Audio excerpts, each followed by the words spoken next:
याद रखो कि हमें परमेश्वर हमारी ज़िंदगी में कुछ ऐसी बातों को लेके आना चाहते हैं जिससे हम अपने आत्मिक जीवन को लंबे समय तक परमेश्वर के साथ व्यतीत कर सकें। आमीन।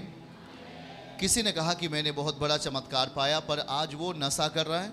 किसी ने कहा कि मैंने भी अपने जीवन में, जब मैं बहुत पहले यीशु के साथ चलता था तो मेरे जीवन में बहुत बड़ा चमत्कार हुआ, पर वो आज व्यभिचार कर रहा है। उसकी ज़िंदगी में जो चमत्कार यीशु ने किए, शायद उसने चमत्कार पर ही पूरा डिपेंड हो गया, पर उसका वचन जहाँ से चमत्कार आता है, जो चमत्कार का स्रोत है, उस वचन को अपनी ज़िंदगी का हिस्सा नहीं बनाया। याद रखें, अगर आप चमत्कार बहुत पाते हैं तो ये ज़रूरी नहीं कि आप बहुत बड़े विश्वासी हो जाएंगे। आपकी ज़िंदगी में विश्वास का सबसे बड़ा स्रोत है परमेश्वर का वचन। आमीन बोलें। क्या चीज़ मैं कह रहा हूँ? उसका वचन यदि आपने समझ लिया तो शैतान आपको कभी भी गिरा नहीं सकता। अगर उसका वचन आपके हृदय में जगह पा गया तो आप हर परीक्षाओं में टॉप 10 पे रहेंगे। शैतान आपको कभी नीचे नहीं लेके जा सकता। हालेलुया। आपको देखो, जब परीक्षाएं आती हैं वो आपकी लालसाएं हो सकती हैं, वो आपकी खुद की इच्छाएं हो सकती हैं, जिसके कारण आपकी लाइफ में लालसा आती है और उस लालसाओं से पाप का जन्म होता है। पर परमेश्वर के साथ रहने के बाद आपकी लाइफ में बहुत ऐसे कुछ लोग होते हैं जिनकी ज़िंदगी में कुछ ऐसे टेस्टिंग टाइम आते हैं, उनकी ज़िंदगी में कुछ परखे जाते हैं। वे लोग उस परख में वे लोग फेल हो जाते हैं। कारण यही होता है कि उन्होंने अपने सामने बहुत बड़ा चमत्कार देखा, शायद एक अंधे को देखते हुए, एक लंगड़े को चलते हुए, एक बीमार को चंगा होते हुए। उन्होंने अपनी जिंदगी में चमत्कार तो देखे, पर उनके जिंदगी में वचन जड़ नहीं पकड़ा हुआ था, और वचन जड़ न पकड़ने के कारण उन्होंने उस परख में अपने हार्ट को शैतान के हाथ में दे दिया। हाँ, कहा कि ठीक है, आप ही सब कुछ हैं, और उन्होंने अपनी मर्जी शैतान के हाथ में दे दी। लेकिन जब आप एक एक वचन को समझना शुरू करते हैं और उसके वचन को अपनी ज़िंदगी में पूरा होने के लिए आप आगे बढ़ते रहते हैं, तो परमेश्वर के जो वचन है और उसकी जो समझ है वो आपके परिवार को नींव से बनाती है और बिल्डिंग तक पहुँचाती है। यीशु मसीह के नाम में ध्यान से सुनो, नींव से आपको बनाएगी और कहाँ तक लेके जाएगी? ये है विश्वास का वचन का काम। आमीन आमीन। याद रखना, इसीलिए यीशु मसीह पहले जहां भी जाते थे वचन का प्रचार करते थे। यीशु मसीह वचन बोलते थे, उसके बाद वो अपनी वो चिन्ह और चमत्कारों को करते थे। तो क्या आप उस वचन के लिए तैयार हैं? चलिए हमारे साथ कुछ हम आपको दिखा रहे हैं। अभी आप स्क्रीन पर देखिए हमारे साथ, परमेश्वर क्या आपकी लाइफ में करना चाहते हैं। हालेलुया। ध्यान से सुनिए, हम उन शब्दों को देखेंगे जो लिखा क्या है। इसको हाफ आप दिखाइए अच्छा सा, अगर जरूरत नहीं है ऐसे दिखाइए। यीशु के साथ पहला दिखाइए, जो हमने पहला लिखा। हाँ, हमारी ज़िंदगी में यह सबसे महत्वपूर्ण है जो मैं आपको दिखा रहा हूं अभी, जिसे आपको समझने की ज़रूरत है। लिखा है, जब हम यीशु के साथ समर्पण का निर्णय। ओके, क्या चीज? हाँ, शायद आज आप अपनी ज़िंदगी में बहुत सारे चमत्कार की अपेक्षा रख रहे हैं। शायद आप अपनी लाइफ में बहुत सारे सुधार की अपेक्षा रखते हैं कि नहीं रखते हैं? मेरा बेटी के जीवन में ये हो जाए, ऐसा अपेक्षा रखते हैं आप। मेरी बेटी की ज़िंदगी में एक बड़ा बदलाव आ जाए, मेरे पत्नी के जीवन में, मेरे पति के जीवन में, मेरे माता पिता के जीवन में ये चीज़ें बदलाव आ जाए। आप इस चीज़ की अपेक्षा रखते हो कि नहीं रखते हो? हाँ, आशा रखते हो कि नहीं रखते हो? याद रखो, इसको समझो। क्या लिखा है? जब हम यीशु के पास आते हैं, जब हम यीशु मसीह के पास आते हैं, तो याद रखना इस बात को। क्या लिखा है? जब हम यीशु के साथ समर्पण का निर्णय लेकर उसके संग होते हैं, तब वह हमारे लिए सब कुछ पूरा करेगा। क्या लिखा है? पहला वाक्य पढ़ें, समर्पण का निर्णय। आप अपने पड़ोसी से बोलिए, समर्पण का निर्णय। क्या आप समर्पित हैं परमेश्वर के राज्य के लिए? देखो, समर्पण के लिए प्रभु यीशु मसीह शरीर में आपके पास होकर नहीं आता है, आपके लिए वचन दिया जाता है। क्या दिया जाता है? और वो वचन अपना प्रमाण दिखाता है। वो प्रमाण है गवाहियाँ, वो प्रमाण है चिन्ह और चमत्कार, वो प्रमाण है परमेश्वर का वचन जो आपकी ज़िंदगी में बोला जाता है और उसका आपके सामने प्रमाणित होता है। लोग गवाहियों के तौर पर आप उसे सुनते हैं। सही है कि नहीं? आप सुनते हैं कि एक रोगी चंगा हो गया, एक व्यक्ति का जीवन बदल गया, और तमाम ऐसे चंगाइयों को, छुटकारे को आप देखते ज़रूर हैं, उसे सुनते भी हैं। पर क्या मैं इस बात को कह रहा हूँ, क्या आपकी लाइफ में ये चीज़ें हैं? जब हम यीशु के साथ समर्पण का निर्णय लेकर, सब लोग हाथ उठा के कहिए, समर्पण का निर्णय।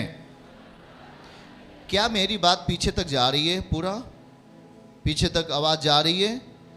ओके, सब लोग कहिए, समर्पण का निर्णय लेकर उसके संग होते हैं। किसके संग होना है? तब वह हमारे लिए सब कुछ पूरा करेगा। समर्पण का निर्णय हमारे लिए सब कुछ पूरा करेगा। शायद आपने अपनी जिंदगी शून्य से शुरू किया है। कहां से? शून्य से। आप कुछ भी नहीं है, ना ही तो आपके लाइफ में कोई परमेश्वर का कार्य है, आप बिल्कुल उसकी सामर्थ्य आपकी ज़िंदगी में नहीं है, उसके द्वारा कार्य आपकी लाइफ में नहीं है, ना तो आपके बच्चों में है और ना ही तो आपके परिवार में है, खेत और खलिहानों में कहीं कुछ भी नहीं है। पर आपने अपनी ज़िंदगी को शून्य से शुरू किया। कहाँ से?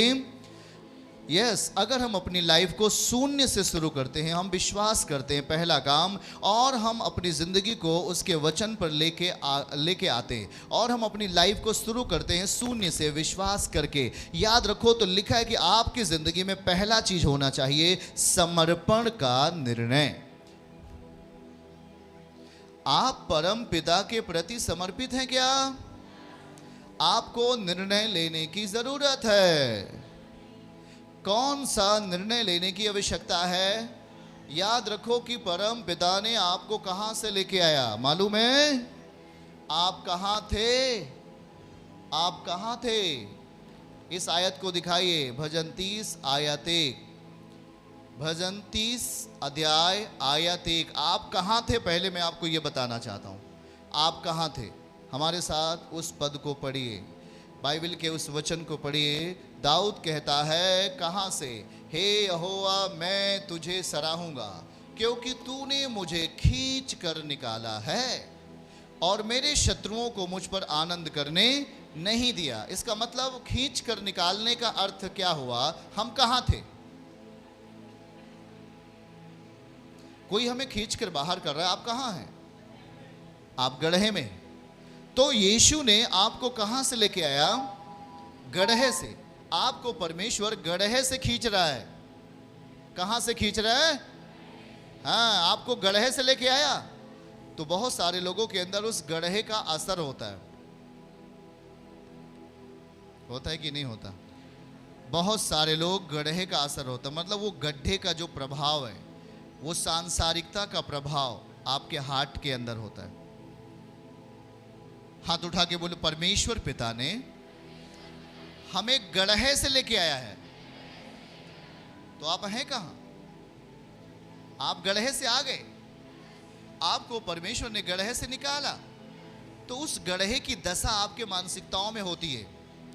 आप विश्वास के स्थान पे आते हो, आप प्रभु पर विश्वास करते हो, उसके वचन को अपनी जिंदगी का हिस्सा बनाते हो। पर आपकी लाइफ में एक चीज की कमी होती है, दिखाइए उसको, समर्पण। क्या चीज? वचन में देखो ध्यान से क्या लिखा है। आपकी जिंदगी में जो समर्पण का निर्णय है वो आपकी लाइफ में नहीं होता। यह हर एक विश्वासियों को, हर एक मसीहत में जो विश्वास करते हैं यीशु के ऊपर, उसके वचन पर, उनको ये लेना चाहिए। कौन सा निर्णय लेना है? समर्पण का निर्णय। बगल वाले से कहिए, समर्पण का निर्णय। कौन सा निर्णय? फिर से तेजी में बोलिए। आप कहां से होके आए हैं? गड्ढे में थे कि नहीं थे? जब उस गड्ढे में थे तो गड्ढे की मानसिकता आपके दिमाग में रहती है कि नहीं? और जी हमारे दादा, हमारे मामा, हमारे नाना, और जी वो दिमाग में रहता है। ये वो गड्ढे से आपको लेके आया। गड्ढे का असर आपके दिलो दिमाग में रहता है कि नहीं रहता? पर हमें ये निर्णय लेना होगा। क्या लिखा है? तेजी में बोलिए, हाथ उठा के बोलो, समर्पण का निर्णय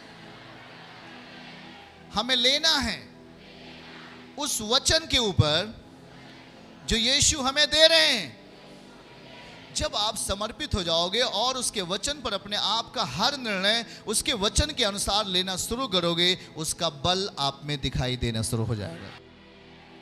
आमीन। चर्च की सभी प्रार्थनाओं को और परमेश्वर के दास के द्वारा टीचिंग सुनने के लिए और अपडेट्स को जानने के लिए हमारे इस चैनल को सब्सक्राइब करें और साथ में बेल आइकन को दबाएं, ताकि जब भी लाइव प्रार्थना हो तो सबसे पहले आप देख सकें।